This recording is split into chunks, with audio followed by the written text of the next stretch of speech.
Welcome back to another video with IDN TV. Everybody's heard the news that Diddy is being sued for $30 million by Cassie, his ex-girlfriend, his employee, person that he signed to his record label. I'm jumping right into the complaint. It says defendant Sean Combs is a rapper and executive popularly known by his stage names Puff Daddy, P. Diddy, or Diddy. Mr. Combs came to fame in the early 1990s with his record label Bad Boy Records. He rose to predominance in the music and entertainment industry over the decades and is regularly referred as a hip-hop mogul. In 2022, Mr. Combs received a Lifetime Achievement Award at the BET Awards. During his acceptance speech, Mr. Combs stated, "I have a special shout out, thank you love, to all of the people that was really there for me." He named a number of people before adding, also Cassie, for holding me down in the dark times, love. The truth, however, that is Cassie, Miss Cassandra Victoria, was held down by Mr. Combs and endured over a decade of his violent behavior and his disturbed demands. For Miss Ventura, those dark times were spent trapped by Mr. Combs in a cycle of abuse. Among other charges and unlawful acts, Mr. Combs, they're saying that he took advantage of Cassie, Miss Ventura, at her home after she tried to leave him, often punched, beat, kicked, and stomped Miss Ventura, resulting in bruises, busted lips, black eyes, and bleeding. Blew up a man's car after he learned that he was romantically interested in Miss Ventura, forced Miss Ventura to engage in acts with other male workers while pleasing himself and filming the encounters, ran out of his apartment with a weapon in pursuit of a rival industry executive whom he had learned was nearby, demanded that Miss Victoria carry his weapon in her purse just to make her uncomfortable and demonstrate how dangerous he is, and introduced Miss Victoria to a lifestyle of excessive alcohol and substance abuse and required her illicit prescriptions to satisfy her own addictions. Miss Ventura met Mr. Combs in 2005 when she was 19 years old and he was 37 years old. He signed her to his label Bad Boy Records. Within a few years, lured Miss Ventura into ostentatious, fast-paced, and drug-fueled lifestyle and into a romantic relationship with him. Her boss, one of the most powerful men in the entertainment industry, and a vicious, cruel, and controlling man nearly 2 decades her senior. Mr. Combs asserted complete control over Miss Ventura's personal and professional life, thereby ensuring her inability to escape this hold. He was provided unprecedented avenues for success for his aspiring artists, but in return demanded obedience, loyalty, and silence. Throughout the relationship, Mr. Combs was prone to uncontrollable rage and frequently beat Miss Victoria savagely. Those beatings were witnessed by Mr. Combs' staff and employees of Bad Boy Entertainment and Mr. Combs' related businesses, but no one dared to speak up against the frightening and ferocious boss. Following these episodes of horrific abuse, Mr. Combs would immediately attempt to hide Miss Ventura and the evidence of the violent rage. He often showered her with gifts following incidents of physical abuse, a typical pattern of behavior for serial abusers. In addition to the physical assaults, Mr. Combs frequently reminded Miss Victoria of his ability to cause serious harm, whether by requiring her to carry his weapon in her purse or by blowing up a car of a musician that was romantically interested in Miss Ventura. Adding to insult to injury, Mr. Combs used illegal substances and threats of violence to force Miss Ventura into repeated unwanted encounters with male workers. Over the years that Mr. Combs abused Miss Victoria physically, other ways, she again and again tried to escape his tight hold over her life. Every time she hid, Mr. Combs' vast networks of corporations and those who work for Mr. Combs' companies implored her to return to him. Many went as far as explicitly stating to her that her failure to return to Mr. Combs would hinder her success in the entertainment industry. When she believed that she had finally separated from the long-term abuser, she joined Mr. Combs for a dinner, after which he forced into her home and took advantage of her while she repeatedly said no and tried to push him away. Miss Ventura now fully escaped Mr. Combs, but the harm of the assaults and abuse he caused her for nearly a decade will forever haunt her. She has required intensive medical and psychological care to recover from the trauma she lived through. She cannot, however, continue to live in silence about what she endured.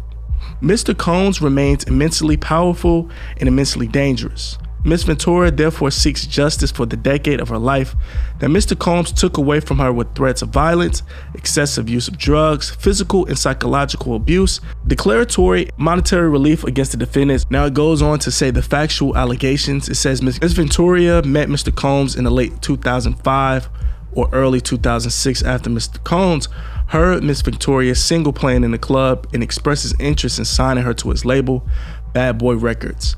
At the time, Miss Victoria was 19 years old, Mr. Combs was 37. Within months of February 2000, Miss Victoria signed a 10-album deal with Mr. Combs' record label. Miss Victoria's first album, Cassie, was released August 2016, debuting at number 4 on the US Billboard 200. To promote the album, Miss Victoria made television appearances on MTV's Total Request Live and BET's 106 & Park. Miss Victoria suffered from significant performance anxiety during those appearances, and press outlets were highly critical of Miss Victoria's performances and on these shows. Mr. Combs, however, sought to rehabilitate his newly signed talent, telling MTV News, "You can hear the nervousness in her voice, and to be honest, I kind of smiled at it because it had made me really appreciate what I really love about her. She's a regular person.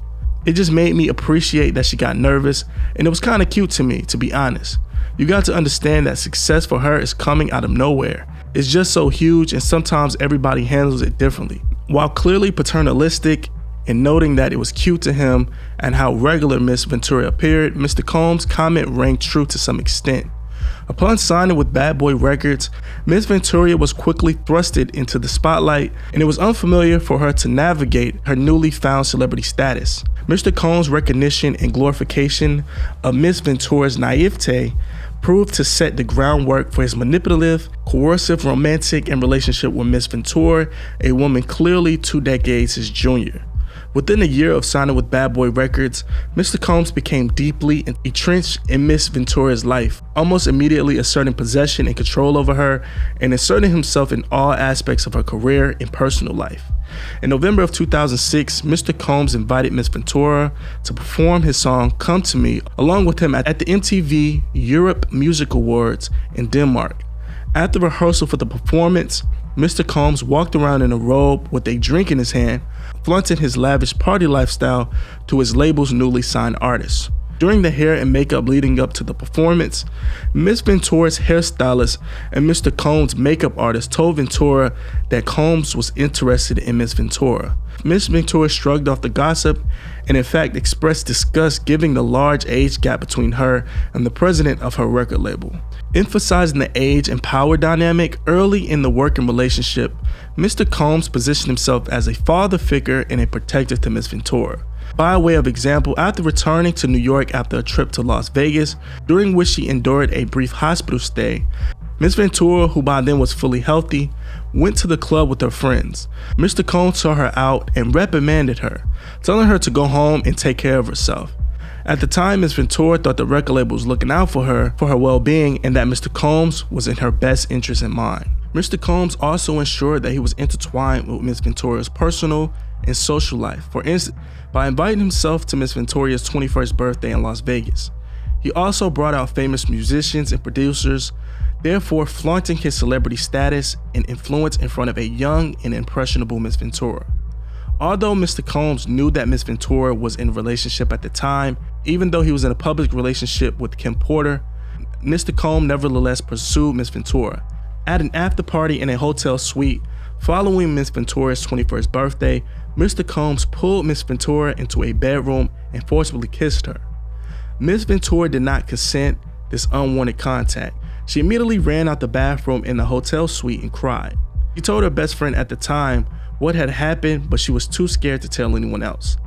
At the Video Music Awards following that day, Miss Victoria's boyfriend at the time joined her and Mr. Combs at a table at the awards ceremony. Mr. Combs became angry, telling Miss Victoria that the invitation of the awards ceremony only was for her and not for her significant other.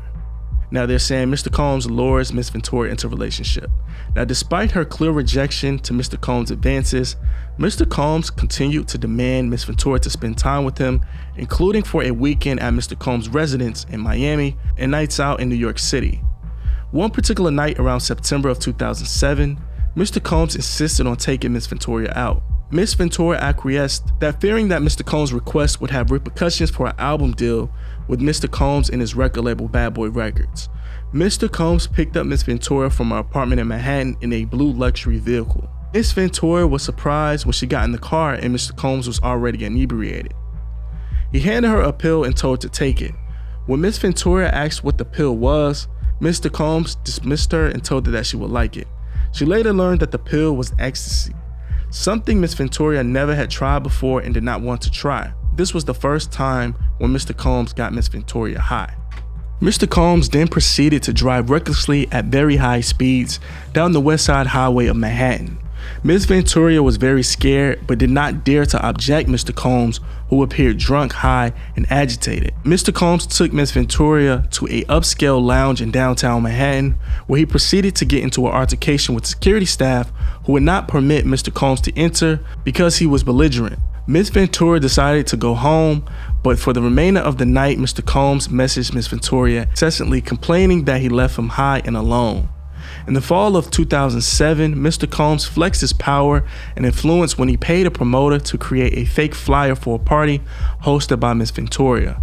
This fake posting allowed Miss Ventura to have an exclusive go to Miami, Florida, by using a guy's illegitimate event she had to attend. Miss Ventura was stunned at how easily Mr. Combs was able to recruit others to lie for him. Miss Ventura was uncomfortable with the fake flyer, but the request to go to Miami was made by the owner of her record label, and because she was scared to go against his wishes and face repercussions in her nascent career, Miss Ventura agreed to join Mr. Combs in Florida. During this trip in Miami, Mr. Combs provided Miss Ventura with a numerous amounts of drugs. She became more intoxicated than she had ever been before, and her intoxication lasted throughout the weekend trip. As she wanted Mr. Combs to continue to support her career, she felt she could not refuse Mr. Combs urging her to take more drugs. After providing her with drugs, Combs had relations with Miss Ventura during this trip. Within 2 years of meeting Mr. Combs, Miss Ventura found herself lured into an immediate circle of her boss, the owner of her record label, and one of the most powerful men in the entertainment industry. It says Mr. Combs exerts control over Miss Ventoria's career and personal life. From the very start of their relationship, Mr. Combs exerted his power and influence over Miss Ventura. Their dynamic was fueled by their nearly 20 age difference, as well as their related positions in the entertainment industry. Combs considered a music mogul, and Cassie was at the very start of her career as an entertainer. Mr. Combs' aggressive and demanding approach to those he worked with made it impossible for anyone to challenge him. Cassie soon to learn that Mr. Combs insisted on blind loyalty from anyone in his inner circle. Although Miss Ventura had saved up some earnings from her young modeling career, Mr. Combs' display of wealth was intimidating to her. Mr. Combs paid for things with wads of cash and would repeatedly tell Miss Ventura, "Don't worry about money, I have money." Mr. Combs expensed lavish vacations for him, and Miss Ventura purchased her a car for her, paid for her apartment, and provided her extensive amounts of designer clothing. Around 2008 or 2009, Mr. Combs began to rent an apartment in Manhattan for Miss Ventura. The apartment was within walking distance of Mr. Combs' New York residence. He first showed Miss Ventura the apartment by bringing her there along with her parents. Miss Ventura's parents were skeptical of the mogul's displays of wealth, but proud of their daughter's newfound success. Around 2010, Mr. Combs similarly paid for an apartment for Miss Ventura in Los Angeles, which was located about 5 minutes away from Mr. Combs' residence. He paid for many of her apartments in California, also purchased a Jaguar for her in 2013 or 2014. All aspects of Miss Ventura's life were controlled by either Mr. Combs or his management companies. Every event Miss Ventura attended, from the travel to the makeup and clothing, was paid directly by Mr. Combs and his affiliate companies. Compounding all in passion and trust into her life, Mr. Combs secured his control over the young, impressionable Miss Ventura by introducing her to a drug-fueled lifestyle and kept her complacent and compliant. Mr. Combs first introduced Miss Ventura to opioids around 2018. They will often have pills and other drugs out in the open like candy. Upon information and belief, Mr. Combs has been addicted to prescription painkillers and took ecstasy frequently. At first, Miss Ventura was given prescriptions that Mr. Combs received from a doctor in Miami. Eventually, when Mr. Combs exhausted his supply of pills, procured prescriptions from this Miami doctor in her own name. Mr. Combs became deeply involved in Cassie's life, with his personal staff to attending Cassie's day-to-day travels and other needs, including medical care. On multiple occasions, Mr. Combs and Miss Ventura's personal medical records sent directly to his email address. For instance, Miss Ventura began experiencing memory loss, potentially due to the excessive drug use and head injuries caused by Mr. Combs' beatings, as described below. Her MRI results were provided directly to Mr. Combs. Mr. Combs also repeatedly arranged for his staff to drive Cassie to certain doctor's appointments. In this way, Mr. Combs extorted ownership over Cassie. As another example of ways which he manipulated Miss Ventura and ensured obedience early in her relationship, he asked Miss Ventura what she called her grandfather. When Miss Ventura said that she referred to her grandfather as Pop Pop, Mr. Combs perversely insisted that Miss Ventura refer him to with that nickname. Now it says Mr. Combs and Cassie's relationship becomes violent and abusive. What started a whirlwind of celebrity meetings and drug and alcohol-fueled parties, however, quickly turned frightening and violent. Miss Ventura was exposed to the insane violence that pervaded Mr. Combs' rise to fame. For example, on one occasion, Mr. Combs and Miss Ventura were using drugs together in the home. One of his security staffs barged in and announced that Suge Knight, a longtime rival to Mr. Combs, was spotted at Mel's Drive-In Diner in Los Angeles. Mr. Combs began to get dressed, retrieved multiple guns from a safe, and ran out of his home where he believed Mr. Knight was dining. Miss Ventura became frightened and began to cry. On at least 2 occasions, Mr. Combs demanded that Miss Ventura hold Mr. Combs' weapons in her purse. Miss Ventura had no familiarity with weapons and refuted that the weapon would actually go off in her purse. But there was no clear reason why Mr. Combs required her to hold his weapons except to reinforce to this young girl that he was violent, powerful, and dangerous. Over the next decade, multiple times each year, Mr. Combs would violently beat up Ventura, leaving bruises on her body. After every instance in which he would beat up Miss Ventura, Mr. Combs used his money and his power to orchestrate extensive efforts to hide the evidence with his abuse by hiding Miss Ventura in hotels for days at a time to let her bruises heal. In such instance, after a party with Jay-Z, Mr. Combs beat Miss Ventura repeatedly in an Escalade by kicking her and hitting her. He forced her out of the vehicle on 5th Avenue in New York City. She eventually was able to hail a cab to get to her apartment in Manhattan, where she cried in fear, realizing there was no one she could tell about what happened at the hands of an incredibly powerful man. She spent the subsequent 3 days hiding in her apartment. In January of 2009, after Mr. Combs learned that Miss Ventura spoke to another music manager at a party in Los Angeles, he became enraged. She had hoped speaking to this manager would allow her to go further in her career and that Mr. Combs would be happy for her. But instead, he became extremely angry, pulled her out of the club where the party was taking place. In the car leaving the club, Mr. Combs beat Miss Ventura, pushing her into a corner of the vehicle and stomping her in her face. Mr. Combs' security staff, Roger Bonds, tried to stop the beating, but was unable to de-escalate the situation. When the car arrived to Mr. Combs' residence, Miss Ventura attempted to run away, but Combs followed her and proceeded to kick her again in the face. Miss Ventura was bleeding profusely and was ushered into Mr. Combs' home, where she began to throw up from a violent assault. Upon recognizing the damage he had done and the physical evidence of this abuse, Mr. Combs panicked and forced his staff to bring Miss Ventura to a hotel suite at the London Hotel in Los Angeles, where she was required to stay for a week. During the stay, as her injuries from the beating began to heal, Miss Ventura began to fully recognize Combs' tremendously loyal network not only knew about and witnessed his assault, these witnesses were not telling to do anything meaningful to stop Mr. Combs' behavior. She recognized that she was powerless and that reporting Mr. Combs to the authorities that would not alter Mr. Combs' status or influence, but would merely give Mr. Combs another excuse to hurt her. While in the hotel, she asked to go home to her parents, but Mr. Combs wouldn't let her leave home.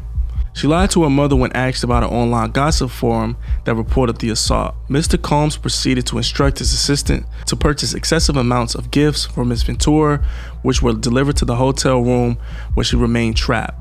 Miss Ventura was terrified, isolated, and unable to see a pathway out of Mr. Combs' abusive hold on her life. She found herself becoming numb to the abuse she was experiencing and became entirely beholden to Mr. Combs' demands. She began to blindly follow his instructions out of a fear of again on receiving the end of a vicious beating. Mr. Combs' own admission, his relationship with Miss Ventura was like Bobby and Whitney, a clear acknowledgement of the unequal power dynamic and excessive domestic violence. From the outside looking in, Miss Ventura had heard others refer to her relationship as Ike and Tina. his volatile and abusive partner, who also owned her label and therefore hold her future success in his hands. He had full control over every aspect of her entire life. Within a few months of beginning a romantic relationship with a 40-year-old Mr. Combs, the 22-year-old Miss Ventura felt beholden with his whims and demands. While in New York City, Mr. Combs told Miss Ventura that he wanted to engage in a fantasy called, we're gonna just say, boy.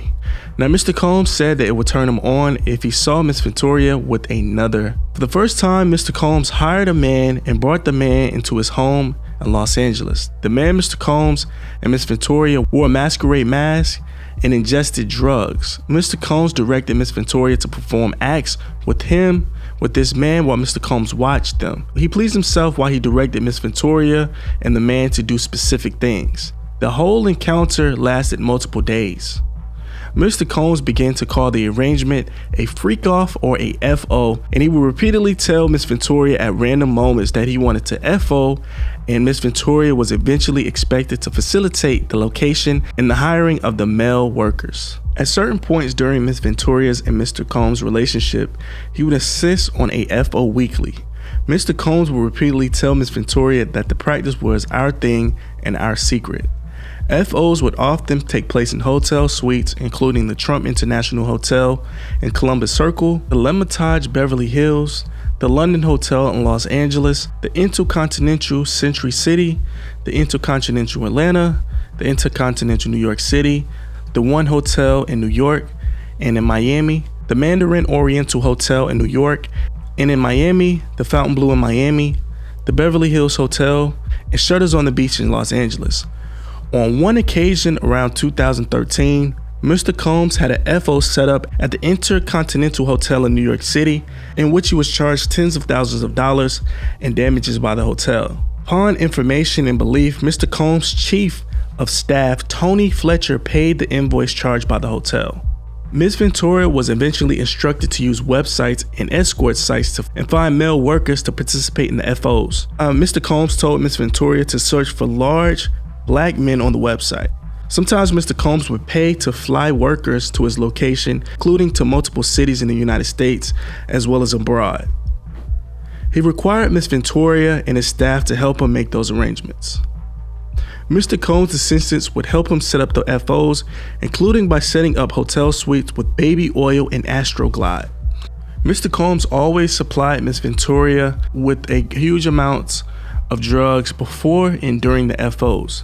Ms. Ventura was given ecstasy, coke, GHB, ketamethasone, tree, and alcohol excessive amounts during those FOs, which allowed her to disassociate during those horrific encounters.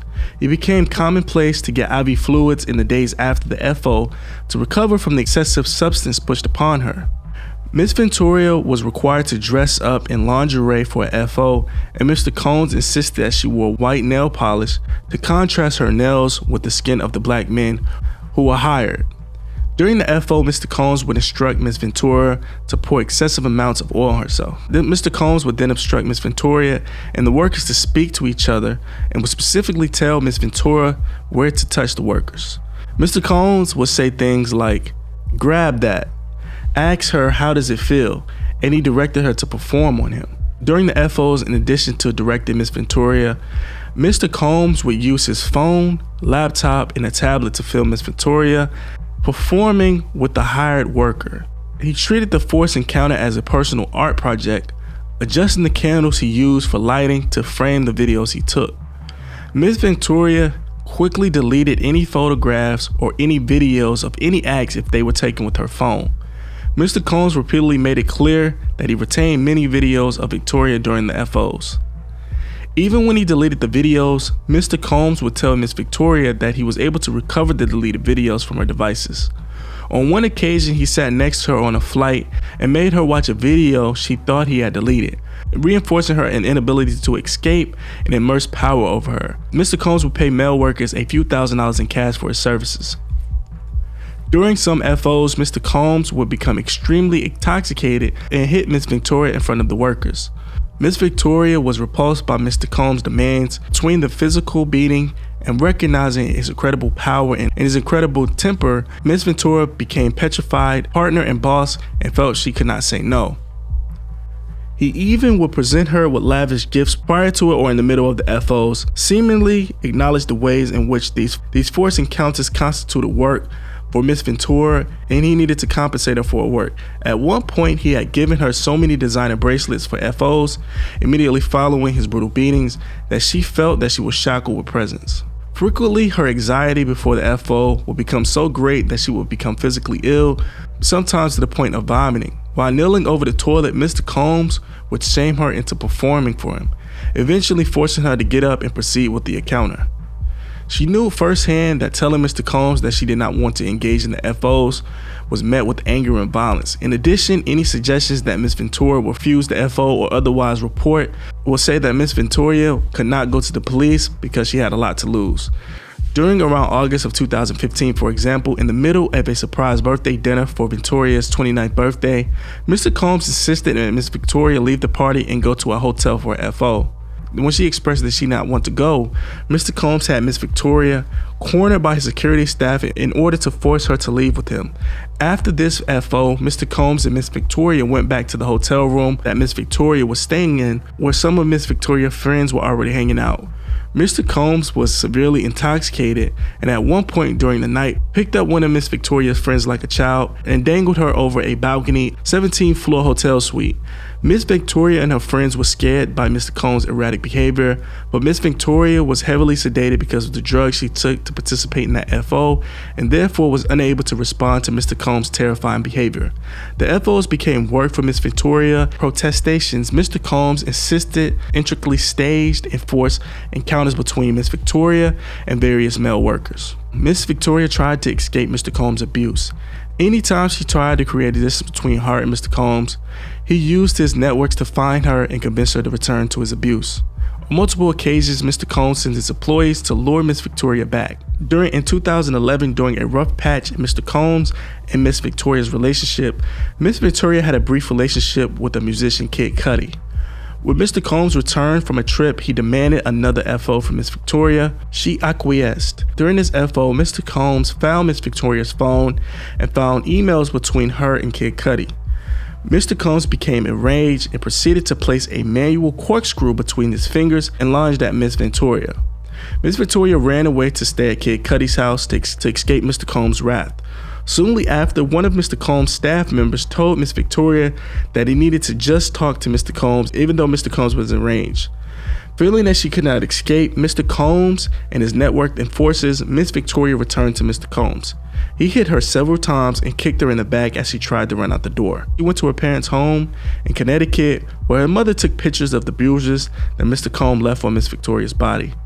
In February of 2012, during a Paris Fashion Week, Mr. Combs told Miss Victoria that he was going to blow up Kid Cudi's car and that he wanted to ensure that Kid Cudi was home with his friends when it happened. Around that time, Kid Cudi's car exploded in the driveway. Miss Victoria was terrified and fully comprehend what Mr. Combs was willing and able to do.